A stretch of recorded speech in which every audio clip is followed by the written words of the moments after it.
નમસ્કાર, welcome to channel of રચિત classes. આગળ આપણે વાત કરીએ તો આપણી પાસે રિઝનિંગના પ્રશ્નો છે, એની અંદર બીજો ભાગ જોઈએ આપણે. તો 19મા પ્રશ્નથી આપણે આગળ વધીએ છીએ. તો આમાં લખેલું છે કે આપેલા વિકલ્પોમાંથી ગુમ થયેલા શબ્દો પસંદ કરો.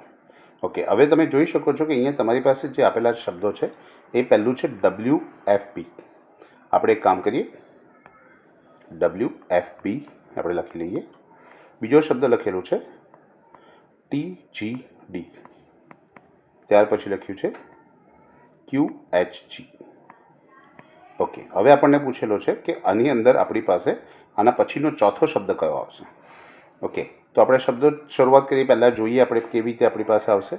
તો તમે જોવા જાઓ તો આ એક રિવર્સ કાઉન્ટમાં છે. Qથી Tની વાત કરીએ તો Q પછી આપણે એમ કહીએ કે R અને S પછી T આવે, રાઈટ. અને Tથી જો W જોઈએ તો U અને V આવે, UVW. ઓકે, QPQRS T પછી UV પછી W. એનો મતલબ કે અહીંયા આગળ જે પહેલો અક્ષર આવશે એ આનાથી 2 અક્ષર પહેલાં આવશે. એટલે આપણી પાસે જોવા જઈએ તો આપણી પાસે કયા કયા શબ્દ આવી શકે, તો અહીંયા આવશે H અને Q આપેલું છે તો PQ, બરાબર છે. તો અહીંયા આગળ આપણે જોઈશું PQ. Q તો ઓલરેડી આપણી પાસે છે, સોરી. એટલે OPQ એટલે OP, રાઈટ. એની પહેલાં આવશે, ઓની પહેલાં આપણી પાસે આવશે N. તો પહેલાં આવશે NMNOP પછી Q. એટલે પહેલો અક્ષર આપણી પાસે N આવી જશે. હવે N આપણી પાસે 3 ઓપ્શનની અંદર છે, એટલે બીજા અક્ષર માટે આપણે વિચારવું પડશે.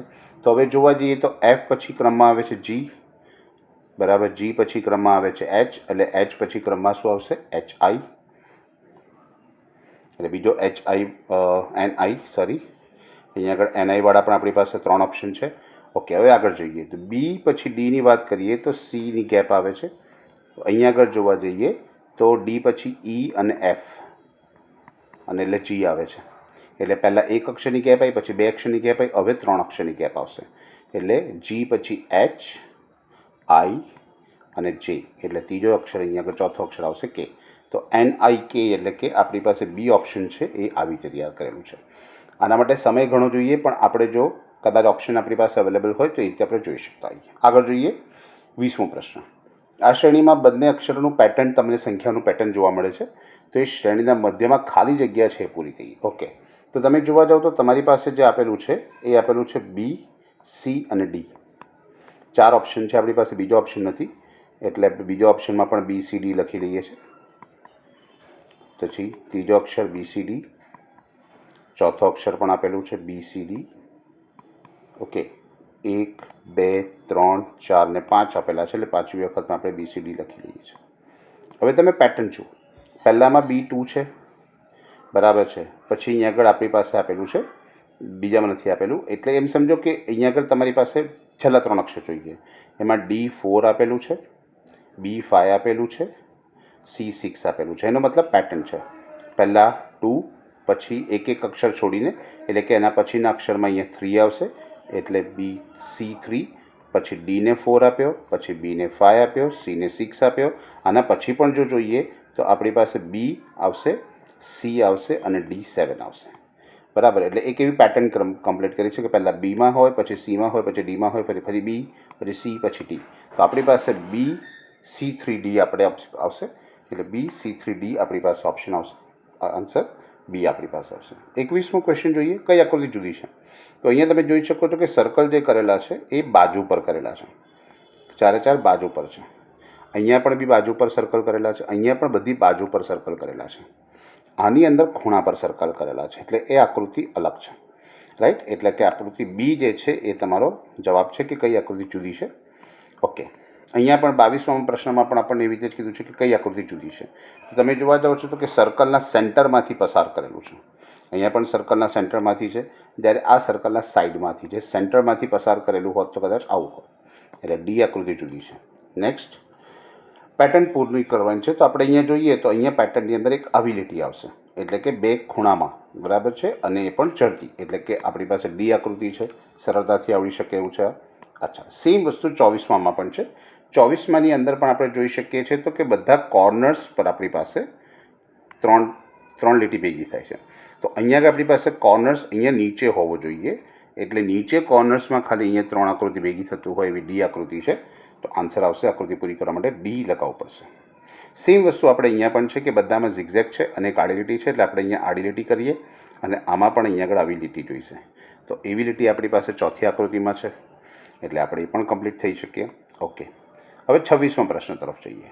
26મો પ્રશ્ન જે આપણી પાસે આપેલો છે એની અંદર એવું લખેલું છે કે સ્ટેન્ડને SAND સેન્ડ આપેલું છે કે SAND સેન્ડ ને કોડમાં એ લોકોએ લખેલું છે કે UCPF. ઓકે, તમે જોવા જાઓ તો આપણી પાસે જોવા જઈએ તો આપણા માટે એવું કહી શકીએ કે સેન્ડને આપણે અહીંયા લખીએ કે SAND. તો STU આપણે ABCDના ક્રમમાં જોવા જઈએ તો T એક સ્કીપ કરીને એના પછીનો અક્ષર લીધો છે, A પછી B સ્કીપ કરીને C લીધેલો છે, બરાબર. N પછી આપણે જોવા જઈએ તો એવી રીતે જ આપણી પાસે બનાવેલું છે. એનો મતલબ આપણે બધું કરવાની જરૂર નથી. સ્કીપ કર્યું, બેમાં એક જ પેટર્ન છે કે બધામાં એક લેટર સ્કીપ કરી દીધો છે અને એના પછીનો લેટર લેવામાં આવે છે. તો આપણે પણ અહીંયા એવું જ કરીશું કે આપણી પાસે સ્ટોન શબ્દ છે STONE, બરાબર છે. તો S પછી T આવશે STU, એટલે આપણે T સ્કીપ કરીને U લઈશું. હવે U પહેલાં આ બે ઓપ્શનમાં છે એટલે આપણે આગળ બીજો અક્ષર પર જવું પડશે. T પછી જોવા જઈએ કે TU પછી આવશે V, એટલે V બીજો લેટર હોવો જોઈએ. તો V બીજો લેટર આની અંદર છે, તો આપણો આન્સર આવી જશે C. આગળ વધારે ગણતરી કરવાની જરૂર નથી કારણ કે આપણી પાસે સમય ઓછો હોય છે. નેક્સ્ટ ક્વેશ્ચન જોઈએ કે એક નિશ્ચિત કોડની અંદર લાયન શબ્દને લખવામાં આવ્યો છે. ઓકે, તો લાયન શબ્દ જે લખવામાં આવ્યો છે કેવી રીતે લખવામાં આવ્યો છે? તો એનો કોડવર્ડ લખ્યું છે MNHK. લાયન શબ્દને કોડમાં આવી રીતે લખેલું છે. ઓકે, કશો વાંધો નહીં. તો આપણે જોવા જઈએ તો એક વાત કરીએ LION ને લાયનની વાત કરીએ LION. ઓકે, હવે Lથી Nની જો કોઈ ગણતરી કરવા જઈએ તો એવું નથી થયું, પણ આમ જોવા જઈએ તો Lના પહેલા લેટર માટે K કહી શકાય. તો L પછી આપણે LM, બરાબર છે, L આપણી પાસે છે. ઓકે, L આપણી પાસે આપેલો છે. તો આપણે L પહેલાંનો જે શબ્દ છે એનો પ્રીવિયસ શબ્દ એક લેટર માઇનસ કરીએ એટલે આપણે આગળનો શબ્દ કહીએ તો આપણી પાસે K મળી જાય. ઓકે, L પહેલાં ક્રમની અંદર આપણે જોવા જઈએ તો K આવશે. એવી રીતે આઈની પહેલાંનો શબ્દ જોવા જઈએ તો આપણી પાસે H આવશે. ઓની પહેલાંનો શબ્દ જોવા જઈએ તો MNO, એટલે આપણી પાસે MNN આવશે અહીંયા આગળ. ઓકે, એવી જ રીતે N પહેલાં જોવા જઈએ તો આપણી પાસે N પહેલાંનું આપણે વાત કરીએ કે MN, એટલે M પછી N આવે, N પછી O આવે, HIK. ઓકે, તો આવી રીતે આવશે. એનો મતલબ કે આ જે આપણી પાસે લાયનનો જે આન્સર લખેલો છે એ હંમેશા ઉલટો લખ્યું છે, રિવર્સ ડાયરેક્શનમાં લખ્યું છે. એટલે પહેલા લેટર માટે છેલ્લો શબ્દ છે એવી રીતે કહી શકાય. તો આપણે મંકીથી વાત કરીએ તો MONKEY મંકી છે. તો MONKEY આપણે બધા શબ્દ નથી જોવાના, ખાલી પહેલાં બે જોઈશું. તો આની અંદર પેટર્ન છે M-1, તો આપણી પાસે L મળી જશે. ઓકે, O-1 કરીશું તો N. ઓકે, LMNO, બરાબર. N પછી પહેલાંની વાત કરીએ MON, તો N પહેલાંની આપણી પાસે વાત કરીશું તો આપણી પાસે કયો શબ્દ મળી જશે? Nની પહેલાં M મળી જશે. ઓકે, તો આપણી પાસે જોવા જઈએ તો ઊંધીથી લખેલું હોવું છે. તો છેલ્લા 3 લેટર જે છે LNM હોવા જોઈએ. ઓકે, તો LNM અહીંયા આગળ આપેલા છે. તો એનો મતલબ તમારી પાસે આન્સર B છે, જેનો આન્સર આવશે XDJMNL. ઓકે, ચલો નેક્સ્ટ ક્વેશ્ચન 28 જોઈએ. 28ની અંદર આપેલું છે એવી જ મેથડ આપેલી છે જેમાં લખેલું છે ફેન્ટા, FANTA, ફેન્ટા. ઓકે, તો ફેન્ટા માટે આપણે જોવા જઈએ તો શું કહી શકાય? તો આપણે ગણવા જઈએ તો અહીંયા આગળ પહેલાં ફેન્ટામાં, ઓકે, આની પહેલાં વાત કરીએ તો F પહેલાં G છે, એવી રીતે લગાવી શકાય જો ઊંધો નિયમ લગાડવો હોય તો, બરાબર છે. પણ એ નિયમ અહીંયા નહીં લાગે કે એના માટે L ના આવી શકે. ઓકે, તો તમે એમ જોવા જાઓ તો અહીંયા આગળ એની માટે નિયમ અહીંયા આગળ લાગતો નથી, એટલે આપણે એ નિયમ જવા દઈએ, એ નિયમ નથી લાગતો. ઓકે, તો આપણે જોવા જઈએ તો શું કરી શકાશે? તો H આપણે કરીએ, F પછી ક્રમવાઇઝ જોવા જઈએ તો G, H, I, જે, કે અને પછી એલ. એનો મતલબ વચ્ચે 5 લેટરની ખેપ છે. ઓકે, એ બી પછી વાત કરીએ તો એ, બી, સી, ડી, ઈ 5 લેટર વાત કરીએ, સોરી ડી, ઈ, એફ અને પછી આવશે જી. એટલે કે એલ, જી પહેલાં 2 લેટર આપણને મળી ગયા. એવી રીતે આગળ ત્રીજો લેટર પણ કન્ફર્મ કરી લઈએ. એન પછી કરીએ એન, ઓ, પી, ક્યુ, આર, એસ અને પછી ટી. એનો મતલબ કે આ એલ, જી, ટી જે છે એફ એ એનના 5 લેટર પછી છે, એટલે બધામાં આપણે +5 કરવાનું છે. ઓકે, તો આપણે અહીંયા આગળ આપણો શબ્દ જે કીધો છે ક્રિકેટ, એના માટે જોવા જઈએ તો CRICKET. ઓકે, તો આપણે સીની અંદર 5 લેટર પ્લસ કરવાના છે, એટલે આપણે પ્લસ કરીશું ડી, ઈ, એફ, જી, એચ અને પછી આવશે એચ, આઈ. એટલે ફર્સ્ટ લેટર આઈ આવશે. ફર્સ્ટ લેટર આઈ વાળું આપણી પાસે એક જ છે, ઓપ્શન સી બરાબર છે. આરમાં બી કન્ફર્મ કરવું હોય તો કરી દઈએ. ઓકે, તો આપણી પાસે એવી રીતે જ આઈ પછી જો આપણે આઈ માટે અહીંયા ગણતરી કરેલું હતું કે આઈ શબ્દ હોય તો આઈ પછી આપણે ત્રીજો લેટર ચેક કરી લઈએ. આઈ પછી જોવા જઈએ તો આપણી પાસે શું આવશે? જે, કે, ઓકે, એલ, એમ, એન અને 5મો લેટર, 5 લેટર થઈ ગયા, ઓ શબ્દ આવશે. ત્રીજો લેટર આપણી પાસે ઓ હોવો જોઈએ. તો બીજા કશામાં છે જ નહીં, એક જ આપણી પાસે ઓપ્શન છે, એટલે આપણે એક જ ઓપ્શન સિલેક્ટ કરીશું. ચલો 29 જે આપણી પાસે આપેલું છે, એક નિશ્ચિત કોડમાં સ્પાર્ક લખેલું છે, SPARK.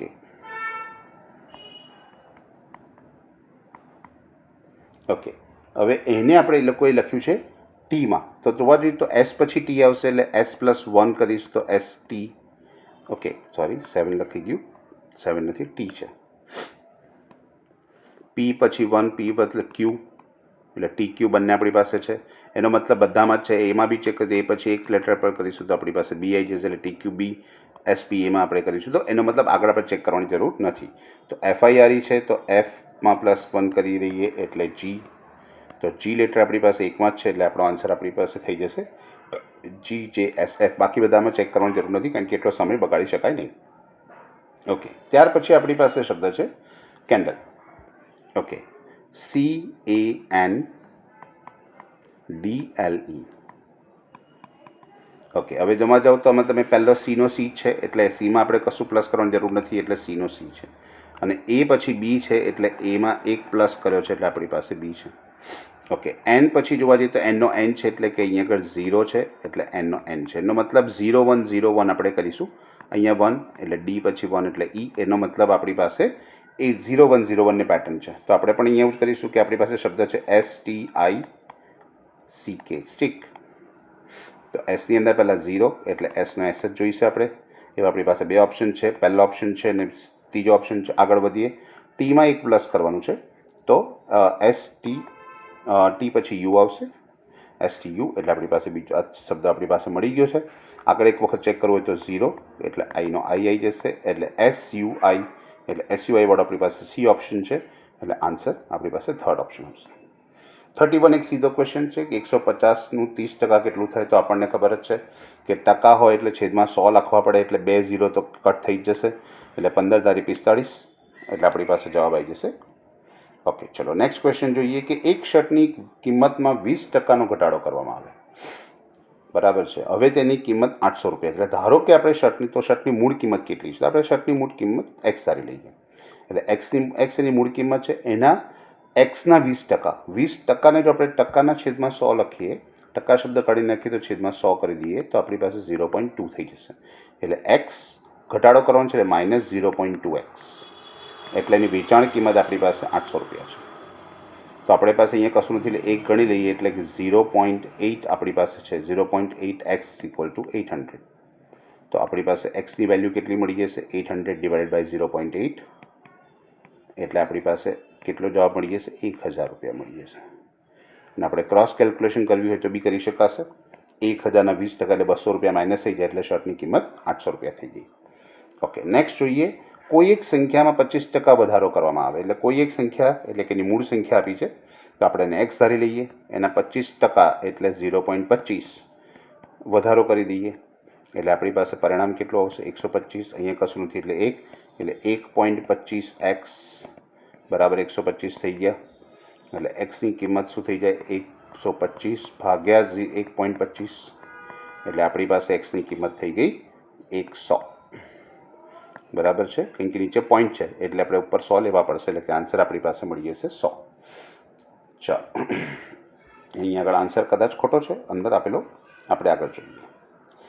કોઈ એક સંખ્યાના 20% જો 40 હોય તો ધારી લઈએ કે કોઈ એક સંખ્યા બરાબર છે ના 20%, એટલે કે આના 20% આપણે ગણીએ એટલે આના 20% કરવા હોય એટલે આપણી પાસે 20 ભાગ્યા 100 કરવું પડે બરાબર છે, તો 40 થાય છે. તો આપણે શું કરવું પડશે, સામેની સાઈડ લઈ લઈએ એટલે 40 ગુણ્યા 100 ભાગ્યા 20, એનો મતલબ એક્સની કિંમત આપણી પાસે કેટલી થઈ ગઈ 200 થઈ ગઈ. કેમ કે 20 દુ 40 અને 2 ગુણ્યા 100 200. તો તે જ સંખ્યાના 30% શોધો, એનો મતલબ 200ના 30% શોધી કાઢો. તો 200ના 30% આપણને ખબર છે 60 થાય. ઓકે, તો આપણી પાસે આન્સર થઈ સી 60. અચ્છા, એવું એના પછીનો પ્રશ્ન છે કે એક બેટ્સમેને કુલ 110 રન બનાવ્યા છે, તેમાંથી 3 બાઉન્ડ્રી એટલે કે 4 રન 3 વખત કરેલા છે અને 8 સિક્સ મારી છે એટલે કે 6 રન લીધા છે. તો કેટલા ટકા રન રનિંગ દ્વારા બનાવ્યા છે? એટલે આપણે ગણતરી કરી દઈએ કે આપણી પાસે ટોટલ તો 110 છે બરાબર છે. હવે એમાંથી 3 બાઉન્ડ્રી મારી છે 4 રન એટલે કે 3 ચોક 12 માઇનસ કરી દઈશું અને 8 સિક્સ મારી છે એટલે 8 છંગ 48 આપણે એ પણ માઇનસ કરી દઈએ. એટલે 48 12 60 માઇનસ કરી દઈએ એટલે આપણી પાસે બચશે 50. તો આપણને એવું કીધું છે કે કેટલા ટકા છે, તો 50 છેદમાં કુલ રન 110 ગુણ્યા 100 એટલે આપણી પાસે ટકા મળી જશે. ઓકે, હવે આપણે એમ જોવા જઈએ તો ધારો કે કદાચ 1 0 કાઢી નાખીએ તો આપણી પાસે થઈ જશે 500 ભાગ્યા 11. હવે અહીંયા જવાબ જે આપણી પાસે આપેલું છે એમાં જો 55% કે 45% કરવા તો નહીં થાય, કંઈ એનું કારણ છે કેમ કે સીધી રીતે ભાગી શકાતા નથી, રાઈટ. એટલે આવશે પોઈન્ટમાં, એટલે આન્સર આપણી પાસે કાં તો બી છે કાં તો સી છે. અચ્છા, હવે 11ને આપણે 5 વડે ગુણી, અહીંયા 45 સંખ્યા આપી છે તો 11ને જો 45 વડે ગુણી દઈએ તો શું થઈ જશે, 45 વડે ગુણવાના છે. 45 વડે ગુણીએ તો 450, કેમ કે 450 કેવી રીતે થાય, 45ને 10 વડે ગુણીએ તો, અને એમાં 1 વડે ગુણીએ એટલે બીજા 45 ઉમેરાઈ જશે એટલે 495. એટલે કે નજીકમાં આપણી સંખ્યા મળી ગઈ 500ની, ખાલી 5 સંખ્યા વધશે. એટલે 45 વડે ગુણીશું તો 5 વડે 5 શેષ વધશે એટલે 5 શેષ અને ભાગાકાર કેટલા વડે કર્યો, 11 વડે. એટલે આપણો જવાબ આવશે બી 45ના 5/11. ઓકે, એવી રીતે 36મો પ્રશ્ન આપેલો છે આપણી પાસે કે એક શહેરની વસ્તી 8 લાખથી વધીને 10 લાખ થઈ છે, તો વૃદ્ધિ દર કેટલો છે? અચ્છા, એનો મતલબ એવો થયો કે 2 લાખનો વધારો થયો, 8 લાખથી 10 લાખ થયો એટલે 2 લાખનો વધારો થયો. તો વૃદ્ધિ દર જો આપણે ગણવો હોય તો પાયાને હંમેશા ગણતરી લેવાય, એટલે કે 2 લાખ ભાગ્યા 8 લાખ ટકા કરવા પડે બરાબર છે. તો વૃદ્ધિ દર ગણવા માટે આપણે અહીંયા ગુણ્યા 100 લગાવીશું એટલે વૃદ્ધિ દર જોવા જઈએ તો આપણી પાસે કેટલા આવશે, 25% આવશે. ઓકે, તમે આમ જો 0 કેલ્ક્યુલેશન કરવા જાઓ તો 2 ચોક 8 અને 25 ચોક 100, તો આન્સર આવશે બી 25%. અચ્છા, નેક્સ્ટ જોઈએ કે હવે આપણે એવું કીધું છે કે કોષ્ટકનો અભ્યાસ કરો. એક આપણી પાસે કોષ્ટક આપેલો છે અને એ કોષ્ટકના આધારે તમને કીધું છે કે કેટલાક પ્રશ્નો આપણે જવાબ આપવાનો છે. તો પહેલું લખ્યું છે કે આ અવધિ દરમિયાન કંપનીએ દર વર્ષે ચૂકવેલા વ્યાજની સરેરાશ રકમ ચૂકવો. ખાલી વ્યાજની વાત કરીએ, વ્યાજ આપણી પાસે આપેલું છે એટલે કે લોન પર વ્યાજ આપેલું છે એટલે આ બધાનો આપણે શું કરીશું, સરવાળો કરી દઈશું બરાબર છે. અને જો બધાનો સરવાળો કરીએ તો આપણી પાસે કેટલું થશે, 183.3 અને આપણે એને ભાગ્યા 5 કરી દઈએ કેમ કે 5 વર્ષની માહિતી આપેલી છે એટલે આપણી પાસે લગભગ સરેરાશ આવશે 36.66, જે આપણી પાસે 36 વાળો ઓપ્શન છે. આગળ આપણે ગણતરી ના પણ કરીએ તો 36.66 આપણી પાસે જવાબમાં છે, બીજો કોઈ આપણી જવાબ બેસી શકતો નથી. ચલો નેક્સ્ટ જોઈએ કે આપેલ અવધિ દરમિયાન કંપની દ્વારા ચૂકવેલ કુલ બોનસ અને કુલ પગારની રકમને આશરે કેટલા ટકા બરાબર છે. એટલે કુલ પગાર અને આપણે બોનસ અને ગણતરી કરવાની છે. ઓકે, તો આપણે ગણીએ કે ભાઈ કુલ બોનસ એટલે કે આ બધાનો સરવાળો કરી દઈએ. 5 વર્ષ દરમિયાન આપેલી અવધિ એટલે કે 5 વર્ષની વાત ચાલી રહી છે, તો એ અવધિ દરમિયાન આપણે ટોટલ જે બોનસનું ટોટલ કરીએ તો બોનસનું ટોટલ આવે છે 17 અને પગારનું ટોટલ આપણે કરીએ તો 1710 આવે છે. ઓકે, તો અહીંયા પૂછ્યું છે કે કેટલા ટકા બરાબર છે, તો આપણે શું કરીશું, 17 બોનસની રકમ ભાગ્યા પગારની રકમ એટલે કે 1710, તો કેટલા ટકા થશે, ટકામાં ફેરવવું છે તો ગુણ્યા 100 કરી દેવું પડશે આપણે, એટલે ઉપર 1700 ભાગ્યા 1710, અને બીજી ભાષામાં જોવા જઈએ તો સિમ્પલ કેલ્ક્યુલેશન છે કે 1710ના જો તમે 1% ગણો તો 171 થાય, બરાબર છે, 1% ગણો તો એ 17.1 થાય, એટલે આપણી પાસે 17.1 એટલે કે લગભગ 17 જ છે, તો 1%નો જવાબ છે, તો answer is C, 1%. Next question number 39. 1998માં થયેલા તમામ કુલ ખર્ચ અને કુલ ખર્ચના આધારે કેટલા ટકા બરાબર થાય છે, એટલે કે 1998નો કુલ ખર્ચ અને 2000નો કુલ ખર્ચ. ઓકે, તો આપણે શું ગણતરી કરવી પડશે, ક્વેશ્ચન જોઈ લઈએ ફરીવાર. 1998નો કુલ ખર્ચ, હવે આ તમને જોવા જાઓ તો કંપનીનો બધો ખર્ચ જ આપેલો છે, અહીં ક્વેશ્ચનમાં વાંચો કે વર્ષોમાં કંપનીના વાર્ષિક ખર્ચ આપેલા છે, એનો મતલબ આ બધા ખર્ચા છે, એટલે કે 1998ની વાત કરીએ તો 288 વત્તા 98 વત્તા 3 વત્તા 23.4, અને સરકારે ગવર્મેન્ટને ટેક્સ પણ, કંપનીને ટેક્સ પણ ચૂકવવો પડશે, એટલે 83નો સરવાળો પણ આપણે કરવો પડે, એટલે આનો જો આપણે ટોટલ મારવા જઈએ તો 1998માં થઈ જાય છે 495.4, બરાબર છે. જ્યારે વર્ષ 2002ની વાત કરી હોય તો વર્ષ 2002ની અંદર પણ આપણે 420, 142 આ બધાનો સરવાળો કરીએ એટલે આપણી પાસે એ રકમ જે થાય છે એ થાય છે 713.36. ઓકે, તો આપણે આ બંને માટે જોવાનું છે.